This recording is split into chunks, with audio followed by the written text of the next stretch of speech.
अपेक्षा तुमचं माझ्या या आजच्या व्लॉगमध्ये मनापासून स्वागत करते।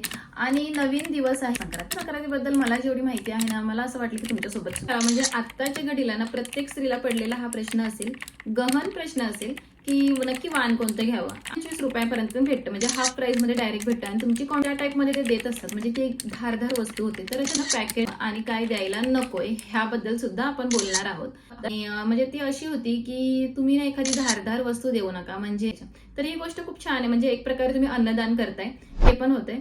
आणि म्हणजे एखादं टिकलीचं छानसं पॅकेट किंवा नेल पेंट म्हणा, त्याच्यानंतर सिंदूर आलं आणि अजून किंवा छोटंसं एक मंगळसूत्र। ते जर होलसेलच्या दुकानात गेलात तर ते मंगळसूत्र जर बाहेर 50 ला असेल तर तुम्हाला 25 रुपयापर्यंत भेट। शृंगारची गोष्ट जर तुम्ही दिली ना तर तिला ते अजून आवडते। तर बऱ्याच जणींना असा प्रश्न आहे की पिवळा, हळदीचा पिवळाच आहे तर मग वस्त्र तुम्हाला घालायचं नाहीये, कारण देवीने की हा सण जो आहे तो हळदी कुंकवाचाच आहे।